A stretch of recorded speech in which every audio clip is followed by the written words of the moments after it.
بسم اللہ الرحمن الرحیم اللہم صل علی محمد وعلی آل محمد وبارک وسلم علیہ۔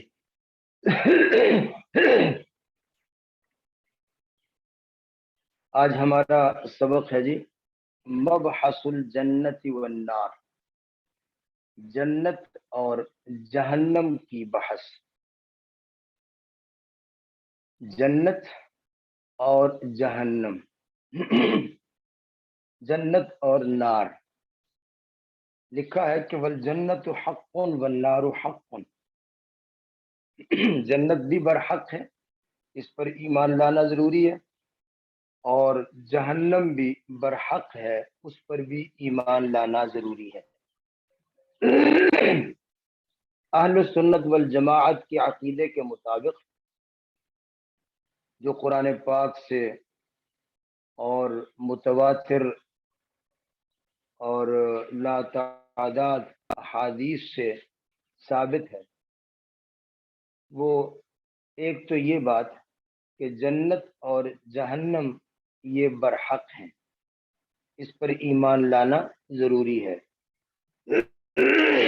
دوسری یہ بات کہ جنت اور جہنم یہ پیدا ہو چکے ہیں، اللہ تبارک و تعالی نے ان کو پیدا کر لیا ہوا ہے۔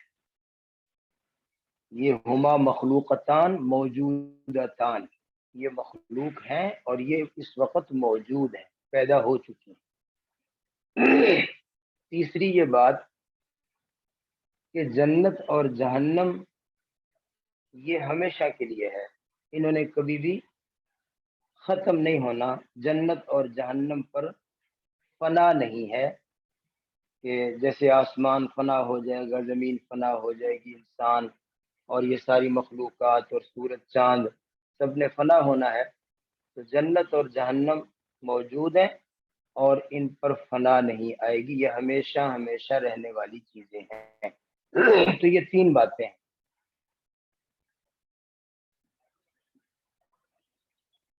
علامہ تفتزانی لکھتے ہیں کہ تمسک المنکرون بأن الجنت موصوفۃ بأن عرضها كعرض السماوات والارض۔ جو فلسفی لوگ ہیں، فلاسفہ، وہ جنت اور جہنم کے موجود ہونے کے منکر ہیں، انکار کرتے ہیں۔ انکار کرنے والوں کے پاس انکار کی کیا دلیل ہے؟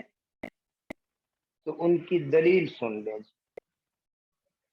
ان کی دلیل یہ ہے کہ جنت کے متعلق قرآن پاک میں ہے کہ عرضها كعرض السماء، کہ وہ چوڑی اتنی ہے، جنت کا عرض، اس کی چوڑائی اتنی ہے جتنا زمین اور آسمان کا یہ وسعت ہے، اتنا جنت جو ہے وہ چوڑی ہے۔ ظاہر ہے جو چیز کا عرض اتنا ہے، چوڑائی اتنی ہے، اس کا طول بہت زیادہ ہوگا۔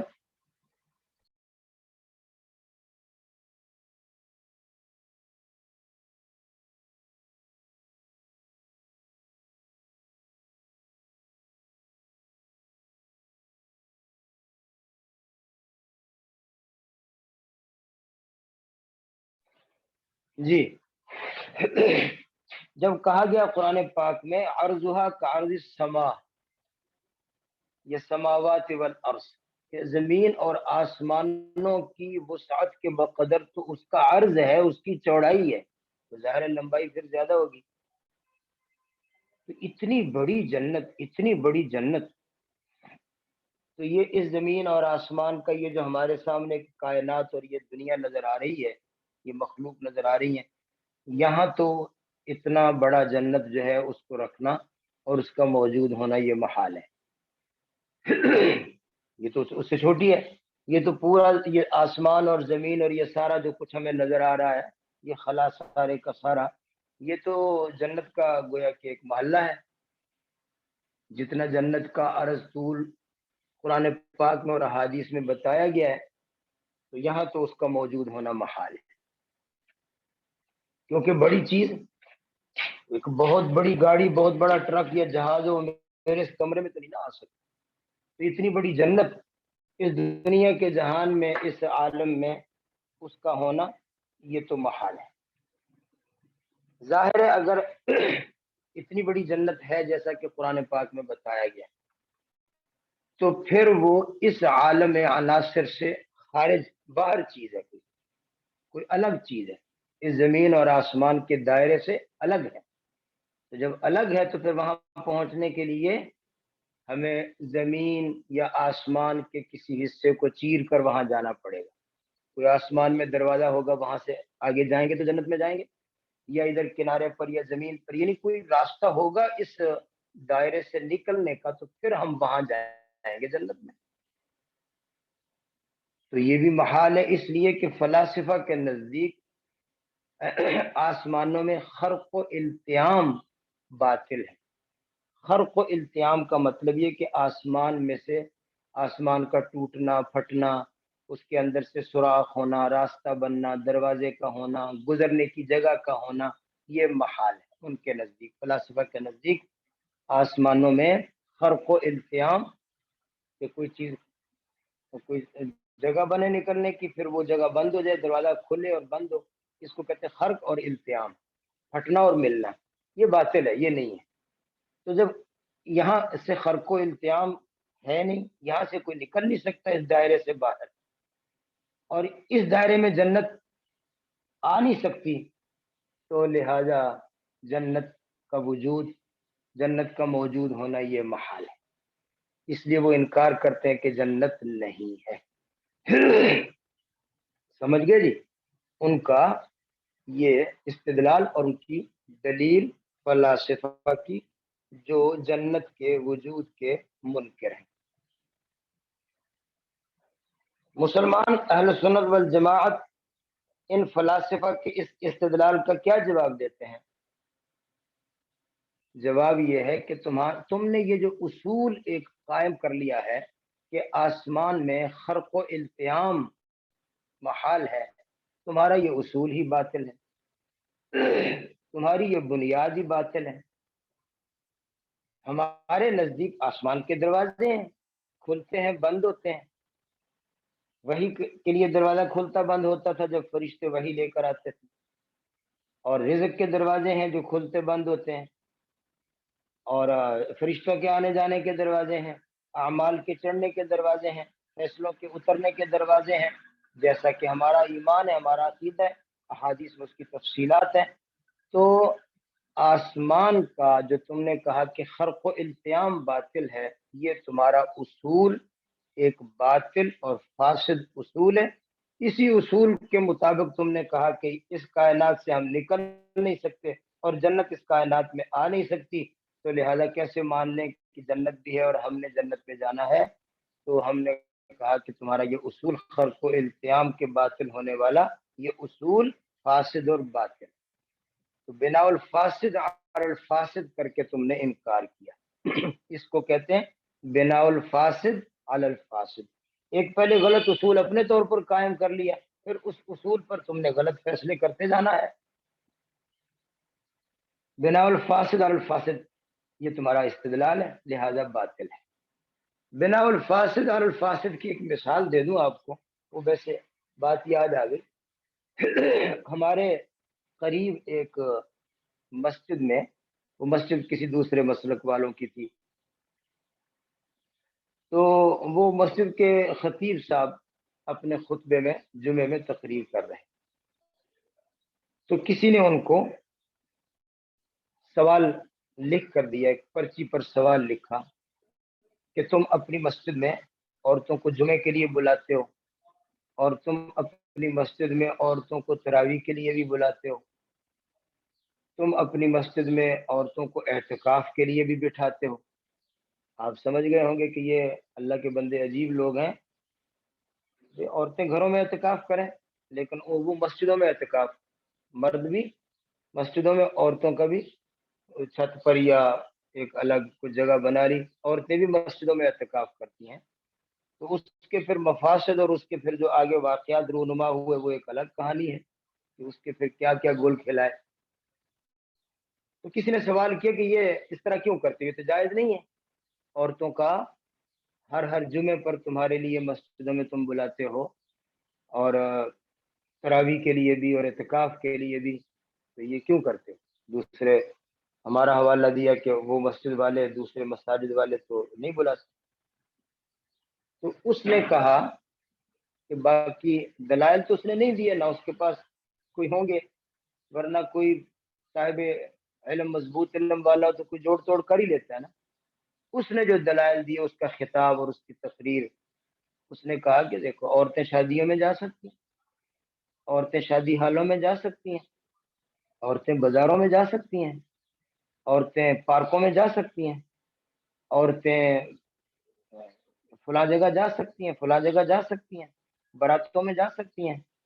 تو اگر جا سکتی ہیں تو پھر مسجد میں کیوں نہیں آ سکتی؟ پھر تراویح کے لیے اور اعتکاف کے لیے مسجد میں بھی آ سکتی ہیں. یہ اس نے دلائل قائم کی. تو مجھے ساتھیوں نے بتایا کہ جی یہ انہوں نے دلائل دیے. میں نے کہا اس کو کہتے ہیں بناء الفاسد علی الفاسد. شریعت نے کہا ہے کہ عورتیں بازاروں میں جائیں؟ شریعت کب اجازت دیتی ہے کہ عورت براتوں میں جائیں؟ ہمیں یاد ہے آج سے 30 سال 40 سال پہلے جو دور تھا, جب شادیاں ہوتی تھیں تو یہ برادریوں والے بیٹھ کر آپس میں طے کرتے تھے کہ جی ہمارا قانون ہے جی, عورتیں برات میں نہیں آئیں گی, صرف مرد آئیں گے. پہلے ہوتا تھا. پہلے شادی حال کہاں تھے؟ تو عورتوں کا شادیوں میں, شادی حالوں میں, پارکوں میں, یا آوارہ پھرنا, یا بے پردہ ہونا, یا بازاروں میں جانا اور خریداری کرنا, یہ کون سا شریعت کے دائرے میں ہے؟ یہ خود باطل ہے. اور اس پر تو نے اوپر بنیاد رکھ کے آگے تو نے اپنا مسلک کھڑا کر لیا کہ جی پھر عورتیں مسجد میں بھی آ سکتی ہیں. اس کو کیا کہتے ہیں جی؟ میں نے کہا جی یہ تو بناء الفاسد علی الفاسد. پہلے ایک غلط بات کو بنیاد بنا لیا, پھر اس کے اوپر غلط عقیدہ کھڑا کر لیا. ہمارا مسلک, ہمارا معمول کیا ہے؟ میں نے کہا قرآن پاک کی واضح نص ہے, واضح. ایک تو ہوتا ہے نا کہ کوئی قرآن پاک کی تفسیر اور تشریح اور نکتہ خیزی کی ہو کس نے, نہیں. عبارت النص, عبارت النص یہ ہے کہ عورتیں مسجدوں میں نہ آئیں اور گھروں میں نماز پڑھیں. کہتے جی کیسے؟ میں نے کہا دیکھو, وقرن فی بیوتکن ولا تبرجن تبرج الجاہلیۃ الاولی واقمن الصلاۃ. یہ اقمن الصلاۃ جو ہے یہ قرن فی بیوتکن کے نیچے آ رہا ہے کہ نہیں آ رہا؟ اللہ کہتے ہیں قرن فی بیوتکن, یہ پہلے کہا ولا تبرجن تبرج الجاہلیۃ الاولی. اس کے ساتھ فرمایا وَأَقِمْنَ الصَّلَاةَ وَآتِينَ الزَّكَاةَ وَأَطِعْنَ اللَّهَ وَرَسُولَهُ. تو اقمنا الصلاۃ یہ قرنا کے نیچے ہے کہ نہیں ہے؟ قرنا فی بیوتکن. معلوم ہوا کہ اللہ فرما رہے یہ عبارت النص ہے کہ عورتیں نماز کو قائم کریں گھروں میں. تو اس لیے ہمارا جو مسئلہ وہ تو قرآن پاک کی عبارت النص سے ثابت ہے. خیر یہ ایک چلیں زائد ضرورت بات آ گئی, لیکن آپ کے لیے تو بہرحال مفید ہوگی. اچھا, دوسری بات جو ہم نے بتائی کہ جنت اور جہنم یہ پیدا ہو چکی ہیں اور موجود ہیں. اس پر بھی فلاسفہ نے اور منکرین نے اعتراض کیا کہ تمہارا یہ کہنا کہ جنت اور جہنم یہ موجود ہیں, مخلوق ہے, پیدا ہو چکی ہیں, یہ بات درست نہیں. اہل سنت والجماعت کے پاس کیا دلیل ہے؟ دو دلیلیں پیش کی. ایک دلیل تو یہ پیش کی کہ قرآن پاک میں بہت سے صیغے ایسے ہیں جہاں ماضی کے صیغوں کے ساتھ, ماضی کے صیغے کے ساتھ جنت اور جہنم کا ذکر کیا گیا ہے.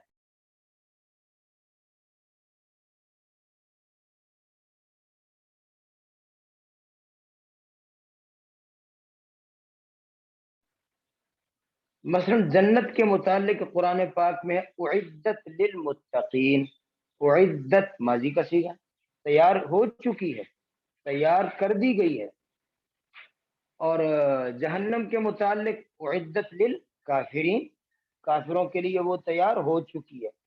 تو ماضی کا صیغہ جو ہے اس کو کوئی مجبوری ہو تو اس کو چلو مضارع کے معنی میں لیا جا سکتا ہے اور اس کو ظاہر کے معنی سے پھیرا جاتا ہے، لیکن جیسے قرآن پاک میں ہے نا، وسیق الذین اتقوا ربهم الی الجنۃ زمرا وسیق الذین کفروا الی جہنم، تو وہاں تو چلو مجبوری ہے کہ ابھی قیامت آنی ہے، پھر اہل جنت کو جنت کی طرف لے جایا جائے گا، اہل جہنم کو جہنم کی طرف لے جایا جائے گا۔ تو ماضی کا صیغہ مضارع کے معنی میں ہوتا ہے، آمدہ ماضی بمعنی مضارع چند جا، عطف ماضی بر مضارع در مقام ابتدا، وہ کہیں کہیں ماضی مضارع کے معنی میں ہوتا ہے بے شک، لیکن کیا مجبوری ہے، کیا ضرورت ہے کہ ہم یہاں اعدت کو ماضی کی بجائے مضارع کے معنی میں لے جائیں؟ جب کوئی مجبوری نہیں، کوئی وجہ نہیں، کوئی قرینہ نہیں، تو ماضی کو ماضی کے معنی میں رکھیں۔ تو مطلب کیا ہوگا کہ جنت اور جہنم اللہ کے حکم کے مطابق تیار ہو چکی ہیں، پیدا ہو چکی ہیں۔ اذ لا ضرورت فی العدول عن الظاہر، یعنی ماضی کا جو ظاہر معنی ہے اس سے ہٹ کر مستقبل کے معنی میں لے جانے کی کوئی ضرورت نہیں۔ ایک دلیل یہ تھی۔ دوسری دلیل کہ جناب قرآن پاک میں بڑی وضاحت کے ساتھ یہ بات بیان ہو چکی ہے کہ حضرت آدم علیہ الصلاۃ والسلام کو جب پیدا کیا گیا تھا اور ان کے ساتھ ان کی بیوی کو بھی جناب حوا کو علیہم السلام، تو ان کو کہاں اللہ نے ٹھہرایا تھا؟ جنت میں ٹھہرایا تھا۔ اللہ نے فرمایا تھا اسکن انت وزوجک الجنت، جنت میں رہو تم دونوں، اور کہا کہ وَكُلَا مِنْهَا رَغَدًا حَيْثُ شِئْتُمَا وَلَا تَقْرَبَا هَذِهِ الشَّجَرَةَ، یہ پھر اللہ نے فرمایا کہ اس درخت کے قریب نہ جانا۔ پھر جب ان سے وہ بھول ہو گئی تو پھر اللہ نے فرمایا کہ نکل جاؤ جنت سے، زمین پر چلے جاؤ۔ تو اس کا مطلب یہ ہے کہ یہ ہو چکا ہے، یہ معاملہ تو جنت موجود ہے نا، موجود ہے نا، مخلوق ہے، پیدا ہو چکی ہے۔ تو فلاسفہ کہتے ہیں کہ نہیں، جنت یا جہنم یہ مخلوق نہیں ہے، اس وقت موجود نہیں ہے، بلکہ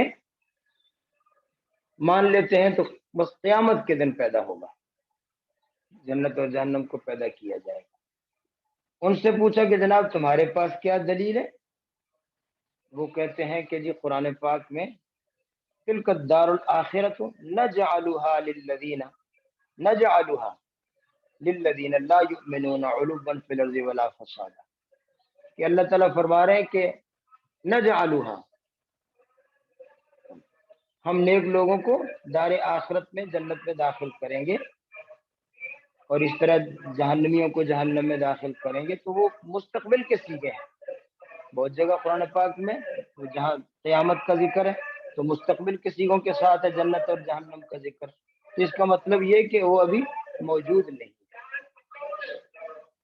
ان کی اس دلیل کا جواب دیا کہ مستقبل کے سیغوں کے ساتھ ہے، تو ہمارا ماننا ہے کہ مستقبل میں بھی جنت رہے گا، اس کا ہم نے بھی انکار نہیں کیا۔ اور جب ماضی کے سیغوں کے ساتھ ہے تو تم بھی مان لو کہ جنت اب بھی موجود ہے۔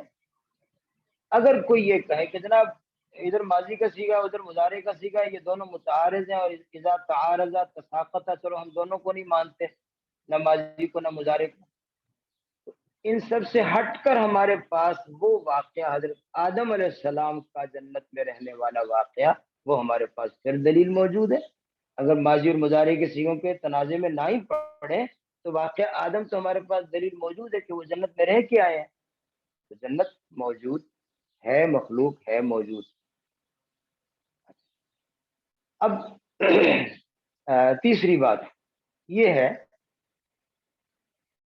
جو میں نے عرض کی کہ اہل سنت والجماعت کے نزدیک جنت اور جہنم موجود ہے اور ہمیشہ کے لیے کبھی ختم نہیں ہوگا۔ اس پر فلاسفہ کا اعتراض ہے کہ تمہارا یہ کہنا کہ جنت کبھی ختم نہیں ہوگا، جہنم بھی ہلاک نہیں ہوگا، فنا نہیں ہے، یہ غلط ہے۔ قرآن پاک میں کتنی آیات ہیں جس میں آتا ہے کل شیء ہالک الا وجہہ، ہر چیز نے ختم ہو جانا، کل من علیہا فان، سب کچھ ختم ہو جائے گا۔ تو کل من علیہا فان اور کل شیء ہالک الا وجہہ، سوائے اللہ کی ذات کے سب کچھ فنا ہونا ہے۔ تو تمہیں ماننا پڑے گا کہ اگر جنت اور جہنم موجود ہے تو اس نے کیا ہو جانا ہے؟ فنا ہو جانا.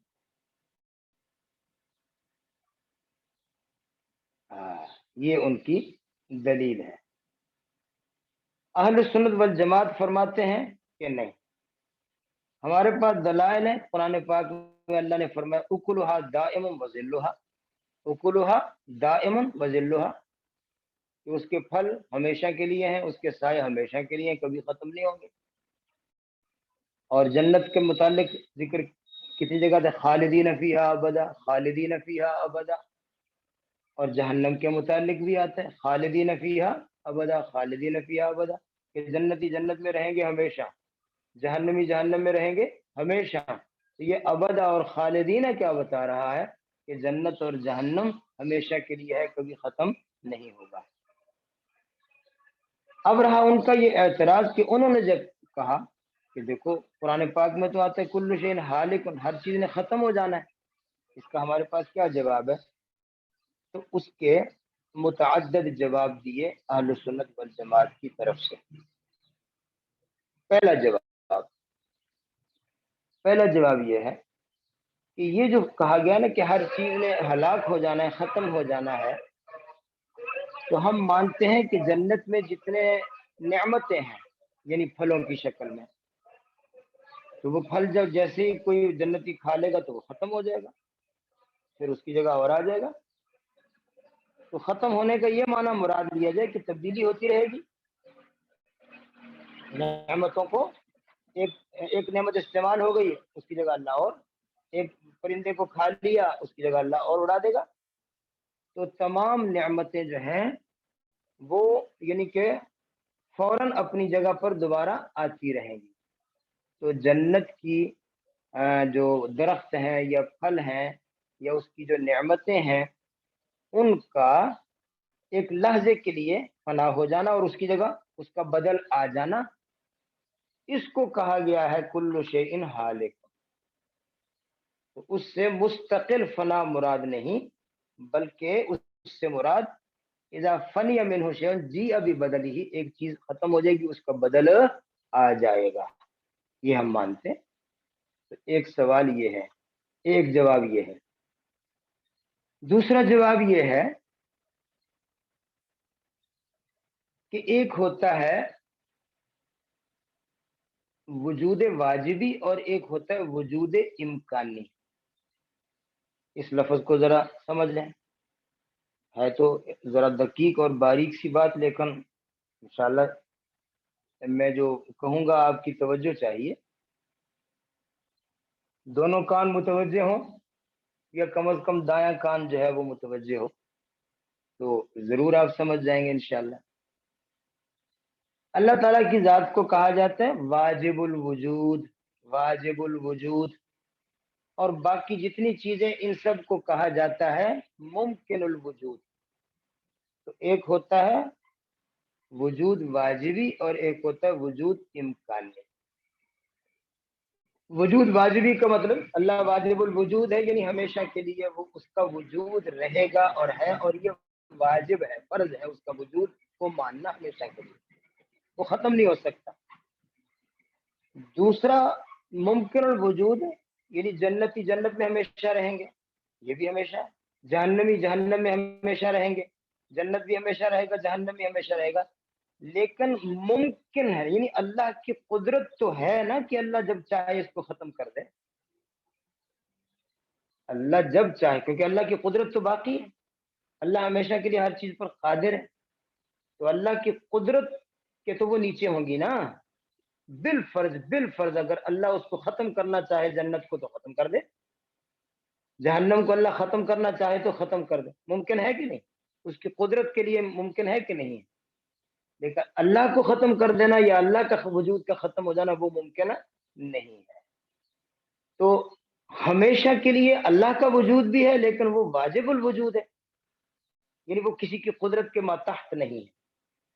اور ہمیشہ انسان بھی رہے گا جنت میں اور جہنم میں، اور خود جنت اور جہنم بھی ہمیشہ رہے گا، لیکن یہ واجب الوجود نہیں بلکہ ممکن الوجود ہے.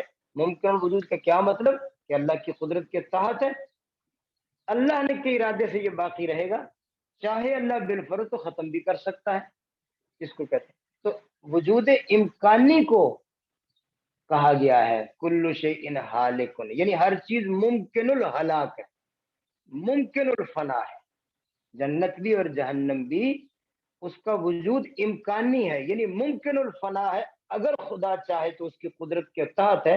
یہ نہیں کہ اللہ نے بنا دیا اب اللہ کی طاقت سے یہ چیز نکل گئی اور اللہ کبھی اس کو ختم نہیں کر سکتا، یہ بات نہیں۔ تو ممکن الوجود، ممکن الفنا، ممکن الہلاک، یہ ہم مانتے ہیں، باقی اس کا وجود ہمیشہ رہے گا، یہ بات اپنی جگہ ہے۔ تو کل شیء ہالکن کا یہ معنی ہے کہ ممکن الہلاک ہے، ممکن الوجود ہے۔ تو یہاں تک یہ خلاصہ ہے جی اس بحث کا جو ہم نے عرض کر دیا، اور آخر میں یہ فرمایا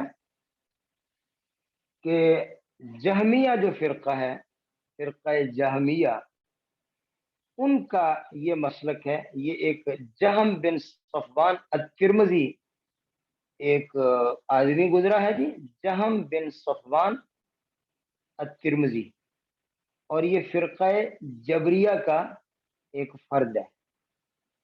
تو اس نے پھر فرقہ جبریہ، وہ خود باطل فرقہ تھا، اس میں سے پھر اس نے ایک الگ اپنے ایک جتھا بنا لیا جو اور زیادہ بگڑ گئے، تو اس کے تابع داروں کو کہا جاتا ہے جہمیہ۔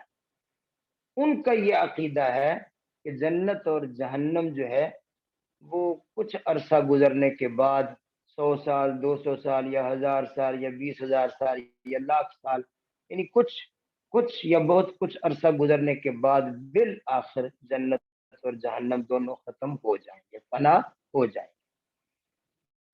جنت کو بھی اللہ تعالیٰ ختم کر دے گا، اہل جنت بھی ختم ہو جائیں گے، اور جہنم کو بھی اللہ تعالیٰ بجھا دے گا، اور اہل جہنم کو ریت، مٹی اور درختوں کے پتے اور یہ بنا دے گا اور ختم ہو جائے گا یہ سلسلہ، یہ ان کا عقیدہ ہے۔ تو تفتزانی رحمت اللہ علیہ کہہ رہا ہے کہ وَلَيْسَ عَلَيْهِ شُبْهَةٌ فَضْلًا عَنْ حُجَّةٍ، کہ ان کا یہ عقیدہ اور ان کا یہ جو مسلک ہے، یہ تو اللہ کے فضل سے کوئی دلیل تو کیا ہے، اس کا تو شبہ بھی نہیں ہے اسلام میں۔ دلیل تو کیا ہونی ہے کہ کوئی دلیل ہو ان کے پاس، کوئی وزنی ہے، حجت ہو، حجت اور دلیل نہیں، اس کا تو اللہ کے فضل سے شبہ بھی نہیں ہے اسلام میں کہ ایسے بھی ہوگا۔ بلکہ اسلام کا عقیدہ کیا ہے کہ جنت اور جہنم ہمیشہ ہمیشہ ہمیشہ کے واسطے ہے، موجود ہے اور ہمیشہ رہے گا۔ یہ ساری جو میں نے گفتگو عرض کی، اس میں کوئی ابہام تو نہیں ہے، کوئی بات ایسا، کوئی لفظ ایسا ہو جو آپ کو سمجھ نہ آیا ہو تو فوراً بتا دیجئے۔ اب میں دیکھو یہ کتاب کی طرف متوجہ ہونے لگا جی، سمجھ گئے؟ جلدی بتا دیں، جلدی۔ اچھا، اب میں ترجمہ کر رہا ہوں، دیکھیں کتاب کو دیکھ لیں۔ والجنت حق والنار حق، جنت بھی برحق ہے، جہنم بھی برحق ہے۔ لأن الآیات والاحادیث الواردہ فی اثباتہما اشہر من ان تخفى واکثر من ان تحصى، کہ آیات اور جو احادیث جنت اور جہنم کو ثابت کرنے کے حوالے سے وارد ہوئی ہیں، وہ اتنی مشہور ہیں کہ ان کو چھپایا نہیں جا سکتا، وہ اکثر من ان تحصى، اور اتنی زیادہ ہیں کہ ان کو گنا نہیں جا سکتا، اتنی آثار، اتنی احادیث، اتنی آیات۔ تمسک المنکرون، انکار کرنے والے فلاسفہ وہ دلیل پکڑتے ہیں کہ جنت کی صفت بتائی گئی ہے، عرضها کعرض السماوات والارض، وہذا فی عالم العناصر محال، اور یہ اس دنیا کے جہان میں محال ہے، اور عالم افلاک میں یا اس دنیا کے جہان سے نکل کر کسی عالم آخر میں، اگر تم کہو خارج عنہ، اس جہان سے الگ کوئی اور جگہ پر ہے جنت اور جہنم، تو مستلزم لجواز الخرق والالتیام، تو اس کا پھر مطلب یہ ہوگا کہ خرق و التیام جائز ہو جائے، وہ باطل، اور خرق و التیام جائز نہیں بلکہ باطل ہے، لہذا جنت کا وجود نہیں۔ قلنا، ہم جواب دیتے ہیں، ھذا مبنی علی اصلکم الفاسد، جناب یہ تم نے ایک اصل فاسد کی بنا رکھی ہے، ایک غلط اصول قائم کیا ہوا ہے، اس کی بنا پر تم یہ کہہ رہے ہو کہ خرق و التیام باطل ہے۔ وقت تکلمنا علیہ فی موضعہ، اور یہ بات ہم اپنی جگہ پر بیان کر چکے ہیں، پیچھے یہ ختم ہو چکا، یہ موضوع بیان ہو چکا ہے کہ خرق و التیام کا عقیدہ فلاسفہ کا یہ باطل ہے۔ وہما، اور یہ دونوں چیزیں یعنی جنت اور جہنم مخلوقاتان پیدا کی جا چکی ہیں، الان اس وقت، موجودتان اور موجود ہے۔ یہ موجودتان جو ہے یہ مخلوقاتان کے لیے تقریر اور تاکید کے لیے آیا ہے۔ وزعم اکثر المعتزلہ، جی معتزلہ، ہاں وہ یہ دوسرا جو ہے نا کہ جنت اور جہنم یہ قیامت کے دن پیدا کیا جائے گا، اب موجود نہیں ہے، یہ معتزلہ کا عقیدہ ہے، یہ ذرا اصلاح فرما لیں۔ وزعم اکثر المعتزلہ، اکثر معتزلہ کا یہ کہنا ہے کہ وہ پیدا کی جائیں گی دونوں چیزیں یوم الجزا، قیامت کے دن، اب نہیں ہے۔ ہماری دلیل قصہ آدم اور حوا کا ہے، وہ اس کانہم الجنہ، اور ان کا جنت میں رہنے کا قصہ، اور دوسری دلیل تو بہت ساری آیات واضح ہیں جس میں کہا گیا اعدت للمتقین اعدت للکافرین، تو ماضی کے سیغے ہیں، اذ لا ضرورت فی العدول عن الظاہر، اور ماضی کو ظاہر سے پھیر کر مستقبل میں لے جانے کی کوئی ضرورت نہیں ہے۔ فَإِنْ عُورِضَ، اگر اس کے مقابلے میں معتزلہ وہ آیات پیش کریں جن میں مستقبل کے سیغے ہیں، تلک الدار الآخرہ نجعلها، بنائیں گے ہم، للذین لا یریدون علوا فی الارض ولا فسادا، تو ہم کہتے ہیں کہ ان آیات میں جہاں سیغہ مضارع کا ہے اس میں حال اور استمرار کا احتمال ہے، کیونکہ مضارع کا سیغہ حال پر بھی بولا جاتا ہے اور استقبال پر بھی، تو اگر حال مان لے تو اس کا مطلب ہوگا کہ اب بھی موجود ہے، یہی ہمارا عقیدہ ہے۔ وَلَوْ سُلِّمَ، اور اگر تمہاری بات قبول کر لی جائے کہ یہ وہ مضارع کا سیغہ ہے اور تمہارے پاس ماضی کے سیغے ہیں، دونوں متعارض ہیں، نہ وہ تمہاری دلیل نہ ان کی دلیل، تو ہم کہتے ہیں چلو اس سے ان مضارع اور ماضی کی بات سے نکل جاتے ہیں، تو قصہ آدم تبقى سالمۃ عن المعارضہ، وہ تو اس معارضے سے الگ ایک ہمارے پاس دلیل موجود ہے، ماضی مضارع کے جھگڑے سے الگ، اس معارضے سے الگ صحیح سالم دلیل ہمارے پاس باقی ہے، تو لہٰذا معلوم ہوا کہ جنت موجود ہے۔ قالو، وہ یہ کہتے ہیں، جو یہ منکر لوگ جو کہتے ہیں کہ جنت اور جہنم موجود نہیں ہے، فلاسفہ جو کہتے ہیں کہ جنت اور جہنم موجود نہیں ہے اور اس کا موجود ہونا محال ہے، وہ کہتے ہیں کہ اگر موجود مان بھی لیں ہم، پہلے تو وہ مانتے نہیں ہیں، کہتے ہیں اگر ہم مان بھی لیں تو پھر یہ ماننا پڑے گا کہ جیسے باقی سب چیزیں فنا ہے تو جنت بھی قیامت کو فنا ہو جائے، تو وہ کرے لما جازا ہلاک اکل الجنہ، تو پھر جنت کے پھلوں کا ہلاک ہونا یہ جائز نہیں ہوگا، کیونکہ ایک جگہ اللہ فرما رہے اکلھا دائم وذلھا، لیکن لازمہ باطل، لیکن یہ بات باطل ہے، جنت کے پھلوں کا ہمیشہ رہنا باطل ہے۔ کیوں باطل ہے؟ دوسری آیت میں کل شیء ہالک الا وجہہ، جب وہ باطل ہے تو یہ بھی باطل ہے، ملزوم باطل ہے تو لازم بھی باطل ہے۔ قلنا، ہم کہتے ہیں کہ یہ جو ہے کل شیء ہالک الا وجہہ، جو میں نے پہلا جواب دیا تھا، لا خفا، اس میں کوئی مخفی بات نہیں ہے، انہ لا یمکن دوام اکل الجنت بعینہ، کہ جنت کے سارے پھل بعینہ ان کا دوام ممکن نہیں، انما المراد بالدوام، یہاں جو دوام جو ہم کہتے ہیں اکلھا دائم، دوام کا مطلب یہ کہ اذا فنی منہ شیء جیء ببدلہ، ایک پھل اگر ختم ہوگا تو اس کا بدل فوراً آ جائے گا، یہ اس کو دوام کہا گیا۔ دوام کا یہ معنی ہے کہ بعینہ ہی وہی پھل ہمیشہ رہے گا، دوام کا یہ معنی ہے کہ وہ پھل جیسی استعمال کر لیا جائے گا اس کی جگہ اور آ جائے گا، تو ایک لحظہ کے لیے کسی چیز کا ختم ہو جانا دوسری آ جانا، اس کو دوام کہا گیا ہے۔ اور اسی کو ہلاک کہا گیا ہے. وہ ہلاک ہو جائے گا، دوسرا آ جائے گا. تو دوام بھی ہے اور ہلاک بھی ہے، اس لیے کہ لا ینافی الہلاک لحظۃ، ایک لحظہ کے لیے کسی چیز کا ہلاک ہو جانا یہ اس دوام کے منافی ہی نہیں ہے. الا ان الہلاک لا یستلزم الفناء، اس لیے کہ یہ ہلاک ہونا یہ فنا کو مستلزم نہیں ہے. جب دوسرا اس کی جگہ آ جائے گا تو معلوم ہے کہ فنا نہیں ہوگا. بل یکفی الخروج عن الانتفاع به، بلکہ ایک چیز کے نفع سے خروج ہو گیا، ایک چیز کا نفع سے خروج ہو گیا، اس کا نفع ختم ہو گیا، اس کی جگہ دوسرا آ گیا، اس کو ہلاک کہا گیا، اس کو فنا کہا گیا. اور چونکہ اس کی جگہ فوراً دوسرا آ گیا ایک لحظے کے بعد ہی، تو اس کو بقا کہا گیا ہے، اس کو دوام کہا گیا. تو یہ دوام اور ہلاک میں کوئی منافات اور تضاد نہیں.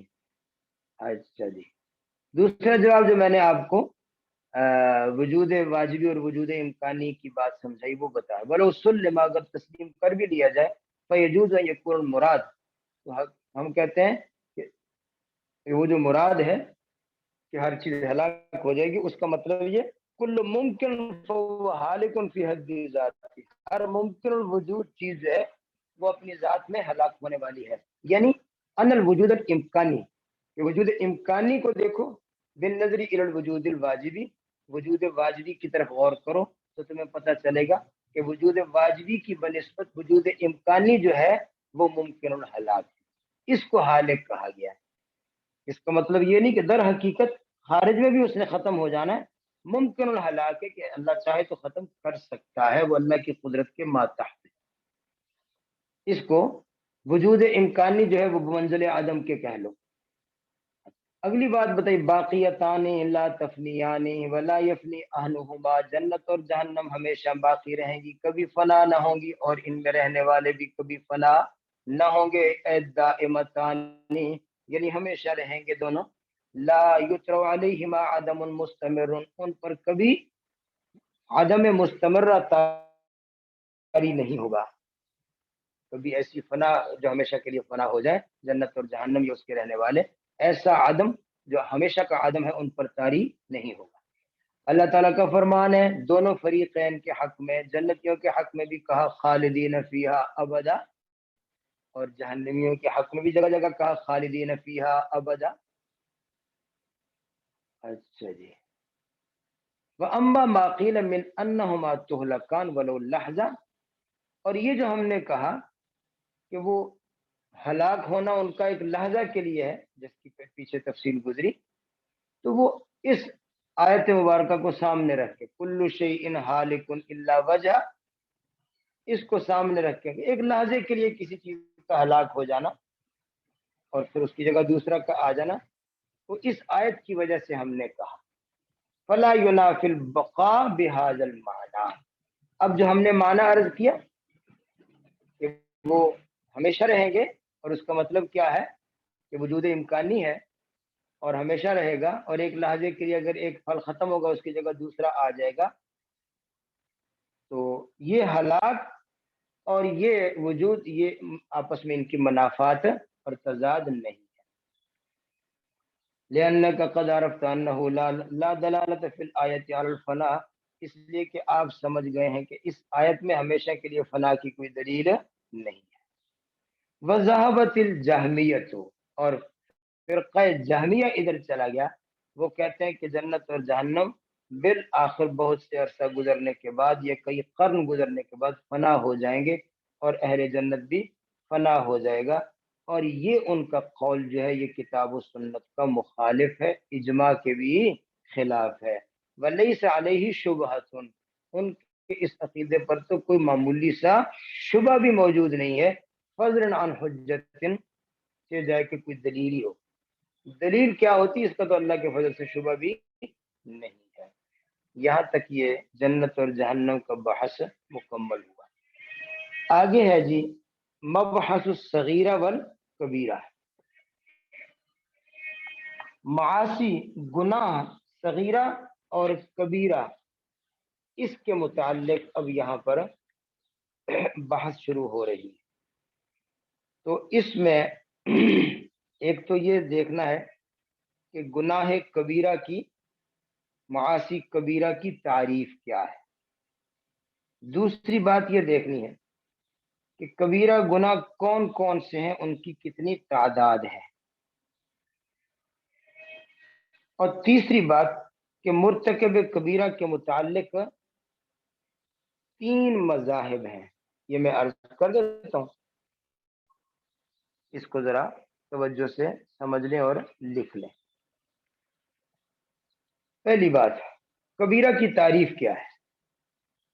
تو کبیرہ کی، گناہ کبیرہ کی تعریف جو ہے وہ سمجھ لیں جی۔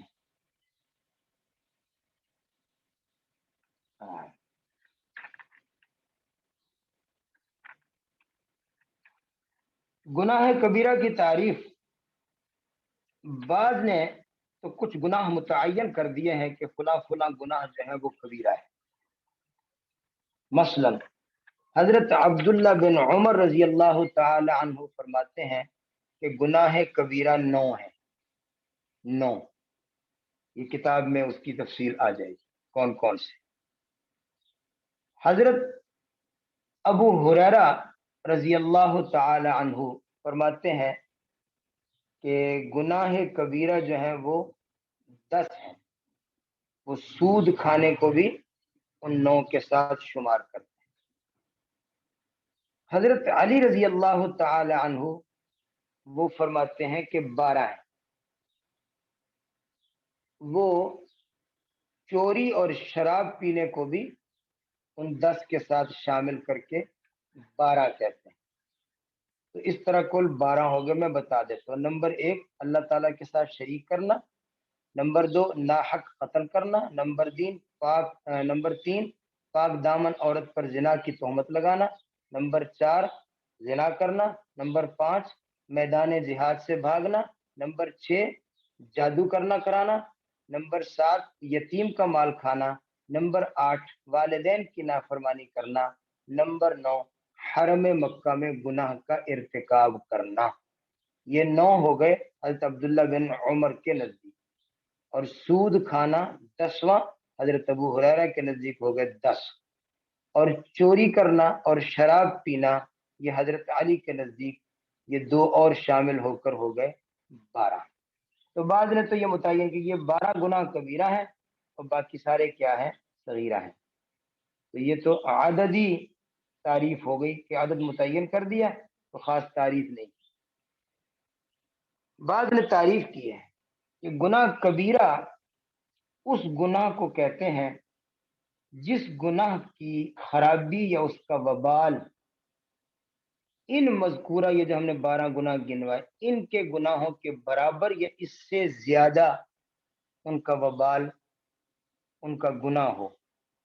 یہ جو 12 گناہ بتائے، کسی اور گناہ کا وبال یا اس کا عذاب ان گناہوں کے برابر بتایا گیا ہو تو وہ بھی کبیرہ میں شامل ہو جائیں گے۔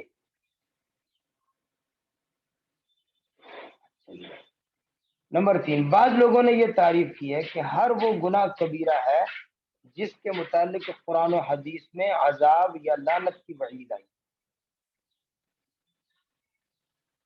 ہر وہ گناہ کبیرہ ہے جس کے متعلق قرآن پاک میں یا احادیث میں عذاب یا لعنت کی وعید آئی۔ بعض نے یہ تعریف کی، پھر بہت سارے شامل ہو جائیں گے۔ نمبر 4، بعض نے یہ تعریف کی ہے کہ لا صغیرۃ مع الاصرار ولا کبیرۃ مع الاستغفار، کہ اگر کوئی چھوٹے سے چھوٹا گناہ بھی مسلسل کرے تو وہ کبیرہ ہو جاتا ہے، اور کوئی بڑا گناہ بھی کر کے اگر توبہ کر لیتا ہو تو وہ بڑا نہیں رہتا، وہ صغیرہ ہو جاتا ہے۔ تو بعض نے صغیرہ کبیرہ کے متعلق ایک یہ تفصیل بتائیے کہ لا صغیرۃ مع الاصرار ولا کبیرۃ مع الاستغفار، استغفار بڑے سے بڑے گناہ کو بھی چھوٹا کر دیتا ہے، اور اصرار یعنی مسلسل کسی گناہ پر قائم رہنا یہ چھوٹے سے چھوٹے گناہ کو بھی بڑا کر دیتا ہے۔ تو بڑے چھوٹے کو اس تناظر میں دیکھ لیا جائے۔ اور بعد نے ایک فیصلہ کن بات کی ہے کہ اصل میں صغیرہ اور کبیرہ یہ اضافی نام ہے۔ اضافی نام کا مطلب یہ ہے کہ ہر گناہ کو دوسرے گناہوں کی طرف دیکھ کر متعین کیا جائے گا، ہر گناہ کو دیکھا جائے گا، جو اس سے اوپر والے گناہ ہیں ان کی نسبت یہ صغیرہ ہوگا، اور جو اس سے نیچے والے گناہ ہیں ان کی نسبت یہ کبیرہ ہوگا۔ تو ہر گناہ اوپر، جیسے کہ تین بھائی ہیں، ایک درمیان والا ہے، تو درمیان والا بڑے سے چھوٹا ہے اور چھوٹے سے بڑا ہے، تو جو جتنے بھی گناہ ہیں، سب سے بڑا گناہ تو ہے کفر اور شرک، یہ سب سے بڑا ہے، تو اس کے بعد باقی کے سارے اس سے چھوٹے ہیں، لیکن پھر جو بہت چھوٹے چھوٹے گناہ ہیں ان سے بڑے بھی ہیں، یہ قتل کرنا، ظلم کرنا، چوری کرنا، زنا کرنا، لواط کرنا، یہ تو نسبتاً ہر گناہ کچھ کسی کی نسبت بڑا ہوتا ہے اور دوسرے کی نسبت وہ چھوٹا بھی ہوتا ہے۔ تو تعداد اور تعریف، یہ دو باتیں سمجھ گئے ہوں گے۔ اب سمجھ لیں کہ مرتکب کبیرہ کے متعلق تین مذاہب ہیں، تین مذاہب۔ ایک مذہب ہے اہل السنت والجماعت کا، اشاعرہ اور ماتریدیہ کا۔ وہ کیا ہے کہ مرتکب کبیرہ فاسق ہے، گناہگار ہے، لیکن ایمان سے خارج نہیں ہے، وہ مومن ہے۔ مرتکب کبیرہ فاسق ہے، گناہگار ہے، قابل لعنت ہے، لیکن وہ کافر نہیں ہے، مسلمان ہے، مومن ہے، ایمان سے خارج نہیں ہوا، کفر میں داخل نہیں ہوا۔ یہ ہے کس کا مسلک؟ اہل سنت والجماعت کا، اشاعرہ کا، ماتریدیہ کا۔ دوسرا مذہب ہے جی معتزلہ کا۔ معتزلہ کہتے ہیں کہ مرتکب کبیرہ ایمان سے خارج ہو جاتا ہے، کفر میں داخل نہیں ہوتا، وہ مومن بھی نہیں رہا اور کافر بھی نہیں ہے، وہ منزلۃ بین المنزلتین کے قائل ہیں کہ کفر اور اسلام کے درمیان بھی ایک درجہ ہے، کہ یہ شخص کبیرہ گناہ کرنے والا ایمان سے بھی نکل گیا اور کافر بھی نہیں ہوا، بلکہ کفر اور ایمان کے درمیان کھڑا ہے۔ یہ منزلۃ بین المنزلتین یا درجۃ بین الدرجتین کی یہ قائل ہے معتزلہ۔ سمجھ گئے جی؟ تیسرا مسلک ہے خوارج کا۔ خوارج یہ کہتے ہیں کہ مرتکب کبیرہ توبہ کر لے تو الگ بات ہے، توبہ نہیں کی اگر اس نے تو وہ ایمان سے خارج ہو گیا اور وہ کافر ہو گیا۔ مرتکب کبیرہ ایمان سے خارج ہو گیا اور کیا ہو گیا جی؟ کافر ہو گیا۔ یہ تین مذاہب ہیں جی۔ ہمارا مذہب جو ہے اہل سنت والجماعت کا، وہ کیا ہے کہ وہ مومن ہے، فاسق ہے، فاجر ہے، اس پر عذاب ہے، لعنت ہے، یہ ٹھیک ہے، لیکن وہ مومن ہے، کافر نہیں۔ اور اس کے لیے ہمارے پاس بہت سارے دلائل ہیں، آیات اور احادیث، جن سے یہ ثابت ہوتا ہے کہ اللہ تبارک و تعالیٰ نے بڑے بڑے گناہ گاروں کا ذکر بھی کیا لیکن ان کو مومن کہا۔ یا ایھا الذین آمنوا کتب علیکم القصاص وان طائفتان من المؤمنین اقتتلوا فاصلحوا بینہما، یعنی مرتکب کبیرہ کو مومن کہا اللہ نے۔ یا ایھا الذین آمنوا توبوا الی اللہ توبۃ نصوحا، ایمان والو توبہ کرو، تو یعنی گناہ گار کو اللہ ایمان والا بھی کہہ رہے ہیں اور توبہ کا حکم بھی دے رہے ہیں، تو معلوم ہو کہ وہ ایمان سے نکلا نہیں، کیونکہ تصدیق ایمان نام ہے تصدیق قلبی کا، اور گناہ گار اگرچہ گناہ کر کے اللہ کی لعنت کا مستحق بن جاتا ہے، لیکن اس کے دل سے تصدیق قلبی جو وہ تو نہیں نکلی نا، اس سے تو وہ نہیں نکلا، لہذا تصدیق قلبی باقی ہے، گناہ کی حالت میں بھی باقی ہے، تو وہ مومن ہے، اور آیات و احادیث بکثرت اس پر دلیلیں ہیں۔ معتزلہ کا یہ کہنا کہ وہ نہ مومن ہے نہ کافر، تو ان کے پاس جناب دو قسم کے دلائل ہیں۔ ایک دلیل تو ان کے پاس یہ ہے کہ وہ کہتے ہیں دیکھو جی، کوئی کہتا ہے مرتکب کبیرہ فاسق ہے، کوئی کہتا ہے مومن ہے، کوئی کہتا ہے منافق ہے۔ تو پہلی جو بات کہ فاسق ہے، اس پر تو سب کا اتفاق ہے، سب کہتے ہیں ہاں فاسق ہے۔ دوسرا کوئی کہتا ہے مومن ہے، کوئی کہتا ہے کافر ہے، کوئی کہتا ہے منافق ہے، اس میں اختلاف ہے. کوئی کہتا ہے مومن ہے، کوئی کہتا ہے مومن نہیں، کوئی کہتا ہے کافر ہے، کوئی کہتا ہے کافر نہیں، کوئی کہتا ہے منافق ہے، کوئی کہتا ہے منافق نہیں. ان میں اختلاف ہے. پہلی بات میں اتفاق ہے وہ مرتکب کبیرہ فاسق ہے، تو ہم اتفاق والی بات کو مان لیتے ہیں کہ ہاں ٹھیک ہے فاسق ہے. باقی جو بات ہے، کوئی کہتا ہے مومن ہے، ہم اس کو نہیں مانتے. جو کہتا ہے کافر ہے، ہم اس کو بھی نہیں مانتے. جو کہتا ہے منافق، ہم اس باقی تینوں اختلافی باتوں کو ہم چھوڑ دیتے ہیں. پہلی بات ہم مان لیتے ہیں کہ فاسق ہے، مومن بھی نہیں، کافر بھی نہیں، منافق بھی نہیں، بس درمیان میں کھڑا ہے. یہ ان کی ایک دلیل، عقلی دلیل سمجھ لیں. اس کا جواب کیا ہے کہ جناب یہ جو آپ نے کفر اور اسلام کے درمیان ایک درجہ دریافت کر لیا ہے نا، یہ اجماع کے خلاف ہے، لہذا یہ رد ہے. یہ بات مانی نہیں جا سکتی. بندہ کوئی مومن ہوگا یا کافر ہوگا، یہ نہیں کہ مومن بھی ہو کافر بھی ہو، یا یہ کہ مومن بھی نہ ہو اور کافر بھی نہ ہو، ایسے نہیں ہو سکتا. سمجھ گئے جی. دوسری معتزلہ کے پاس جو دلائل ہیں وہ یہ ہے کہ بہت ساری آیات اور احادیث ہیں جن میں مرتکب کبیرہ کو بھی ایمان کی نفی کی گئی ہے. جیسے آپ نے بھی بہت ساری احادیث پڑھی کہ وہ شخص مومن نہیں جو زنا کرے، وہ شخص مومن نہیں رہتا. لا یزنی الزانی حین یزنی وہو مومن، لا ایمان لمن لا امانت له، جو امانت دار نہیں اس کا ایمان نہیں. افمن کان مؤمنا کمن کان فاسقا، مومن اور فاسق برابر نہیں. تو یہ ایسی ومن لم يحكم بما انزل الله فاولئك هم الكافرون ومن لم يحكم بما انزل الله فاولئك هم الفاسقون ومن لم يحكم بما انزل الله فاولئك هم الظالمون. تو اللہ تعالیٰ ظالمون، فاسقون، کافرون سب سیگے ان کے لیے بول رہے ہیں مرتکب کبیرہ کے لیے. تو معلوم ہو کہ مرتکب کبیرہ جو ہے وہ مومن نہیں رہتا، کافر ہو جاتا ہے. یہ معتزلہ کا عقیدہ تو درمیان والا تھا. ہاں، تو وہ اب مومن نہیں رہتا، فاسق ہو جاتا ہے، اور کافر بھی نہیں ہے. کافر بھی نہیں ہے، بس فاسق ہے، مومن نہیں رہتا. تو یہ بہت ساری آیات وہ اس پر پیش کر. اس کا جواب کیا ہے کہ جناب بہت ساری آیات میں لفظ فاسق بذات خود کافر پر بولا گیا ہے، وہ ایک الگ بات. وہ مرتکب کبیرہ پر نہیں بولا گیا، وہ خود کفر کرنے والا، شرک کرنے والا، انکار کرنے والوں کو قرآن پاک میں یا احادیث میں بہت جگہ ظالم، ملعون، فاسق اس طرح کا کہا گیا. تو اس سے مرتکب کبیرہ مراد نہیں ہوتا، اس سے تو مراد ہی کافر ہوتا ہے.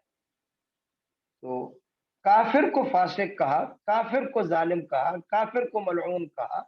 یہ نہیں کہ فاسق کو جو ہے وہ تم یہ کہو کہ وہ مومن نہیں رہتا، ایسی بات نہیں. اچھا جی. تیسرا مسلک تھا خوارج کا.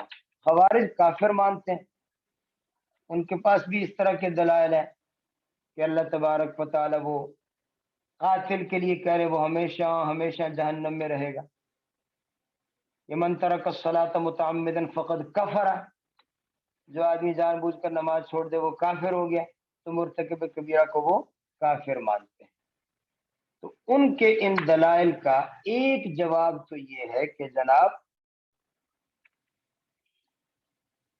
یہ ان کو جو کسی مرتکب کبیرہ کو کافر کہا گیا ہے وہ اس لیے کہا گیا کہ اگر وہ اس کبیرہ گناہ کو حلال سمجھ کر کرتا ہے. دیکھیں نا، ایک ہے شراب پینے والا، یہ تو فاسق ہے. ایک ہے شراب کو حلال سمجھ کے پینے والا. تو مستحل جو مرتکب کبیرہ ہے وہ کافر ہے، وہ ہمارے نزدیک بھی کافر ہے. اور اس کے کفر کی وجہ ارتکاب کبیرہ نہیں ہے، اس کے کفر کی وجہ استحلال کبیرہ ہے. وہ حرام کو حلال سمجھ رہا ہے، وہ کبیرہ کو حلال سمجھ رہا ہے. تو جہاں جہاں اس طرح کی آیات یا احادیث ہیں وہ مستحل کے متعلق ہیں، جو کبیرہ گناہوں کو حلال سمجھ کر کفر کا مرتکب ہو رہا ہے. ایک جواب یہ. دوسرا جواب یہ کہ زجر و توبیخ کے لیے ایسی آیات اور احادیث ہے، من ترک الصلاۃ متعمدا فقد کفر. یہ زجر و توبیخ کے لیے کہ اس نے کافروں والا کام کیا ہے. جو نماز جان بوجھ کر چھوڑتا ہے یہ مسلمانوں والا کام ہے، یہ کافروں والا کام ہے. اس کا حقیقی معنی یہ مراد نہیں کہ وہ کافر ہی ہے، یہ بطور زجر و توبیخ کے اس کو فقد کفر کہا کہ اس نے کام کافروں والا کر لیا ہے۔ اسی طرح کوئی نعوذ باللہ زنا کرے تو دیکھنے والا کیا کہے گا؟ مومنوں والا کام ہے، یہ کہے گا کافروں والا کام ہے۔ تو ایک ہے کافروں والا کام یا کافروں والی مشابہت، یہ بطور زجر و توبیخ کے کہا گیا، اس کا یہ مطلب نہیں کہ مرتکب کبیرہ کافر ہی ہو جاتا ہے۔ سمجھ گئے جی؟ تو یہ اہل سنت والجماعت کا، معتزلہ کا اور خوارج کا یہ جو عقیدہ ہم نے آپ کے سامنے عرض کر دیے۔ وقت بھی شاید پورا ہو گیا ہوگا، بلکہ اوپر ہو گیا۔ تو میں اگر صرف 2-3 منٹ مجھے دے دیں تو تاکہ یہ ترجمہ دیکھ لیں۔ بل کبیرۃ، اور کبیرہ کے متعلق روایات مختلف ہیں اس میں۔ ابن عمر کی روایت یہ ہے کہ یہ 9 ہیں، یہ 9 دیکھ لیں: الشرک باللہ وقتل النفس بغیر حق وقذف المحصنہ والزنا والفرار عن الزحف والسحر واکل مال الیتیم وحقوق الوالدین المسلمین والالحاد فی الحرم۔ میں نے اس کی تفصیل بتا دی۔ ابو ہریرہ رضی اللہ عنہ اس میں اکل الربا کو بھی، سود کھانے کو داخل کرتے ہیں، اور حضرت علی رضی اللہ عنہ چوری اور شراب پینے کو بھی داخل کرتے ہیں، تو کل 12 ہو گئے۔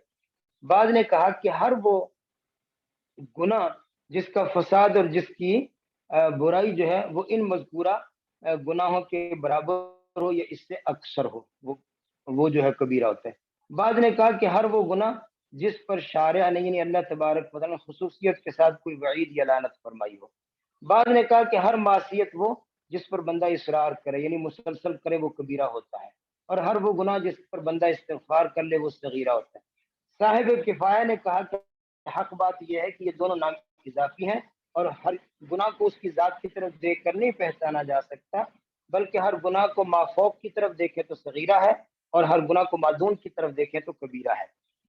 اور سب سے بڑا کبیرہ کفر ہے، کیونکہ اس سے بڑا اذ ذنب اکبر منہ، اس سے بڑا اور کوئی گناہ نہیں ہے۔ یہاں تک ترجمہ کر لیا، آگے جو ہے وہ انشاءاللہ کل کو پڑھیں گے۔ آپ سے 3 منٹ زیادہ بھی لے لیے، معاف کر دینا۔ سبحان ربک رب العزت عما یصفون وسلام علی المرسلین الحمد للہ رب العالمین اللہم آمین برحمتک یا ارحم الراحمین۔ جی آپ سمجھ گئے؟ کوئی بات ابہام رہ گئی؟